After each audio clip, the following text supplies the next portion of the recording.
They are real champions, men and women with determination and with power and with will which cannot be conquered. And we do have a lot of those talents and those champions in Egypt. And whenever it comes to sports, as we promised our dear viewers since the very first episode of Score Sheet, that we are going to spotlight on those who deserve to be under the spotlight for their achievements.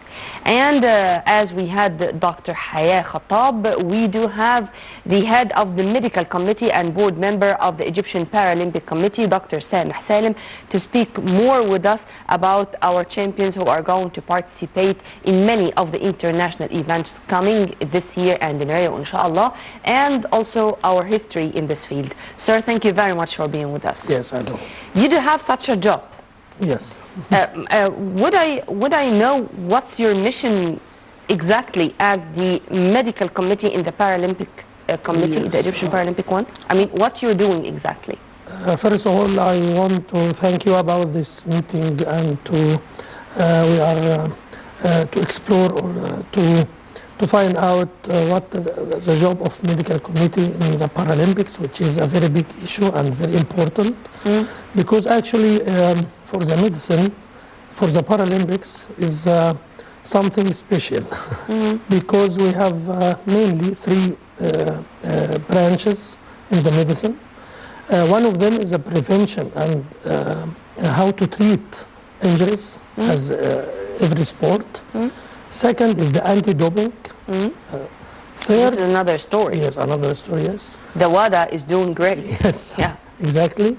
And the third is special for the Paralympics, which is classification. Classification, Grades. grades, and classification of the players who play where and like this. May I add another dimension? Yes, please. Psychic. Yes, it's medicine. This is prevention and treatment. This is including under Yes. the prevention and treatment? Yes, because Okay. this is different. Medicine is medicine. Injuries, psychic, everything. Okay. Organic disease also. Maybe he's diabetic, maybe he's hypertensive. We have to treat him as a medicine, psychic, or everything. Or anti-doping, this is another story, yes. And the classification, which is another, but it belongs to medicine because for the Then handicaps. your very first job is to classify the newcomer. Yes, exactly. Yeah. Yes. In which sport and which class? Tennis table, athletes, swing, powerlifting, and this.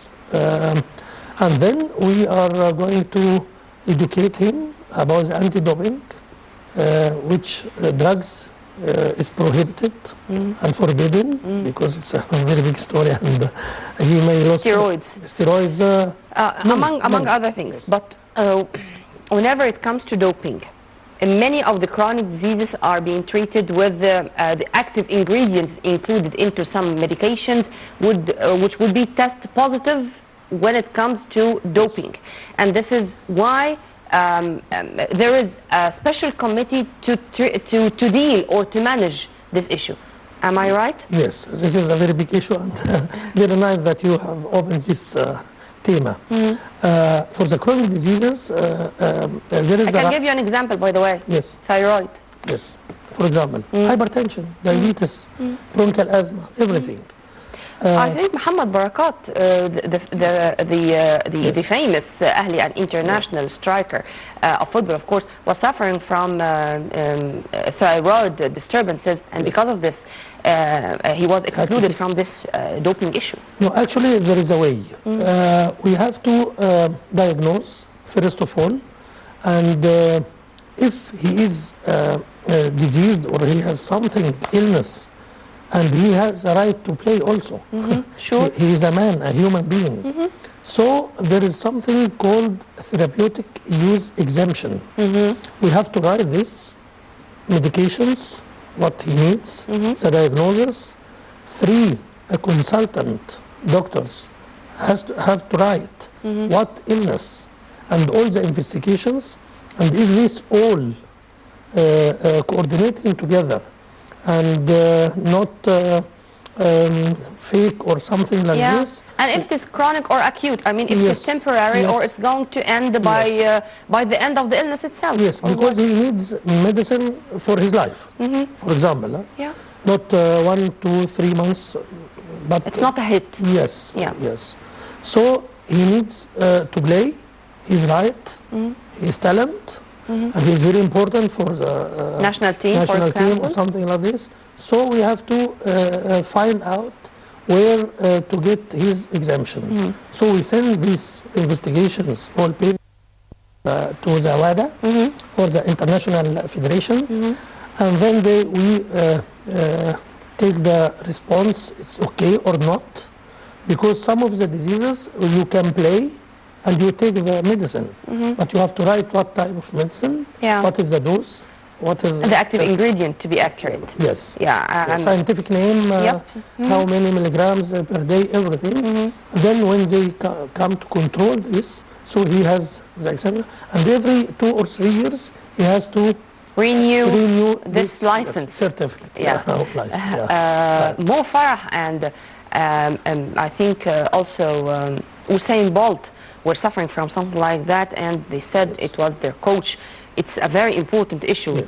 Doping is really a very important issue, and it can deprive champions from their medals. So it's even a catastrophe. After 8 years now, to 10 years, he can take his medal after 10 years. To withdraw the medal.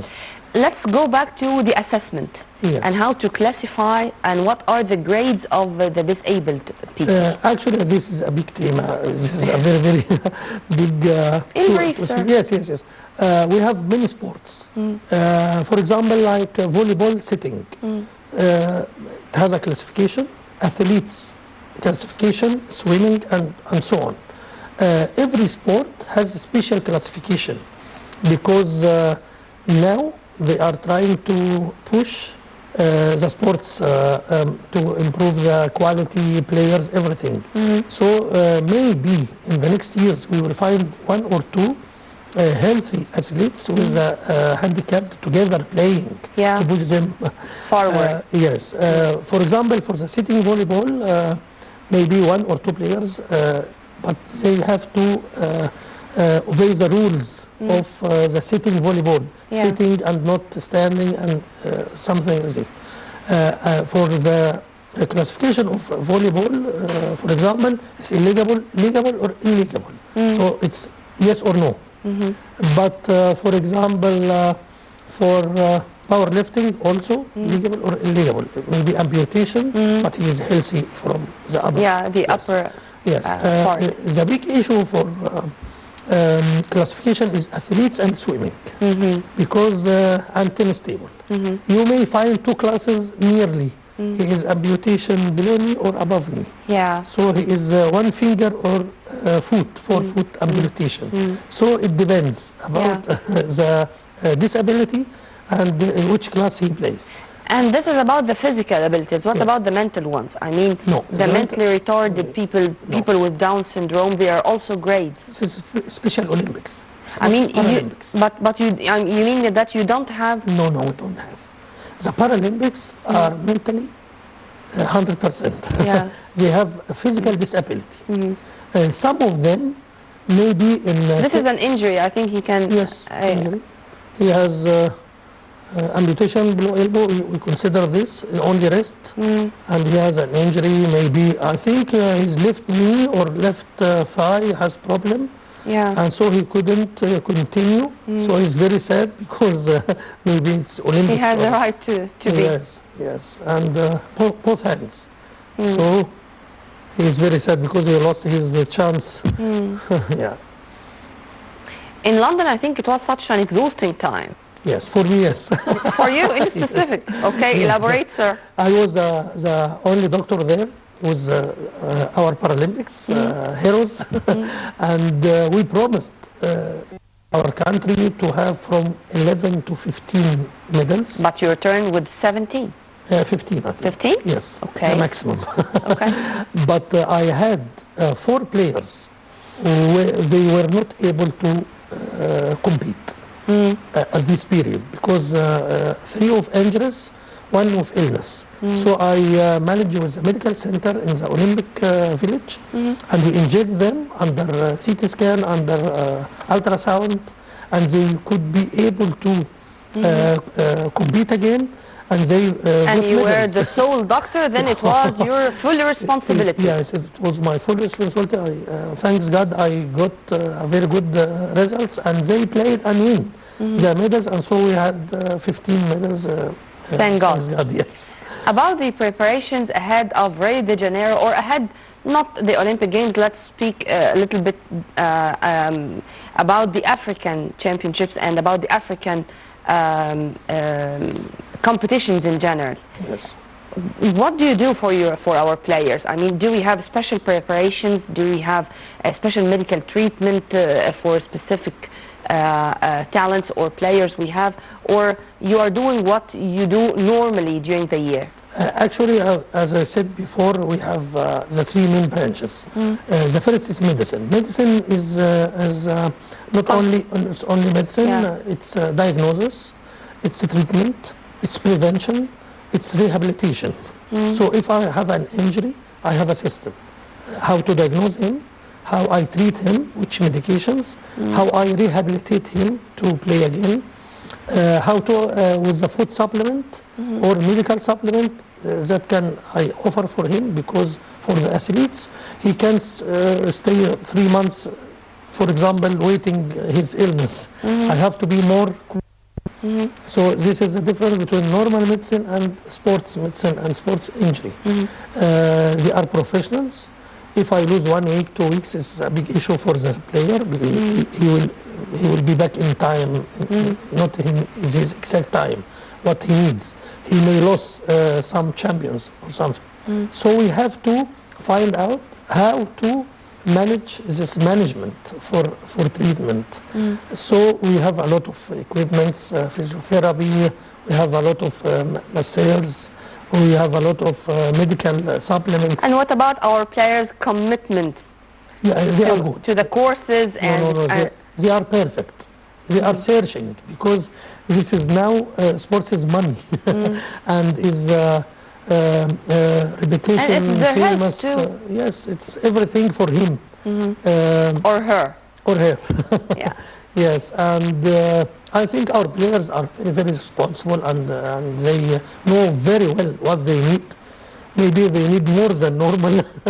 This is their rights. They have to. I mean, for example, whenever it comes to powerlifting, for example, there are categories and there are weights, and maybe this player should be on a special diet before going to compete, and maybe this one returning back with a defeat, so he needs or she needs a psychic therapy and motivation.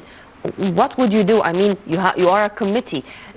Do we have classified doctors, especially for each mission, or you are all cooperating in this? No, actually, we are not only one. We have a team work. Even if not in the Paralympics, if I need an assist from a doctor, consultant in the university or something, I send the player with a letter for me, and we pay for all. Sometimes you have injuries, which is severe injuries in the shoulder, for example, back pain or something like this, need surgery. But I have to direct our consultant doctor about this player and his problem, and the anti-doping, because most of the doctors may don't know what is the prohibited list for. Yes, so I have to warn him and to guide him that he is an international player. He is in the maybe in the Olympics, in the World Cup. So we have anti-doping test. So please don't give him medicine unless you tell us what medicine and what type of surgery you will do and how we will rehabilitate him. Every player is a single case. We have to take care of him in the all ways. One final question, sir. Have you found it difficult to deal with them? Yes, a lot, yes. They have special interests. You know, in the Paralympics, for the powerlifting, so for example, as you said, how old is he? For the normal, maybe till 30, 35. We have players more than 40. The players more than 40 years age, they have special problems in the joints, and he needs to weight lift for example, 240 kilograms, and he is 45 years old, so his shoulder must be careful. We have to be very careful of our players, because he may play how many Olympic Games? 4 or 5, 20 years playing. For the normal athletes, maybe 1 or 2. Normal, if we find a healthy sportler who can play 2 Olympic. Yes. But sir, you are harvesting the fruits of your good work, your perfect way. So congratulations, and we wish that you are going to achieve more with your team and with our players. Dr. Sameh Salem, head of the medical committee of the Egyptian Paralympic Committee. Thank you very much for being with us, sir. I'm very glad to see you, and we are able to meet again and to inshallah. It's a promise. Yes, promise. With more achievement. Inshallah. Well, by this we come to the end of this very special episode of Score Sheet. On behalf of Dr. Muhammad Rabia, Amr Fathallah, our staff of our Studio 35, many thanks for watching. And on behalf of me, Nermeen Abdurrahman, Assalamu alaikum.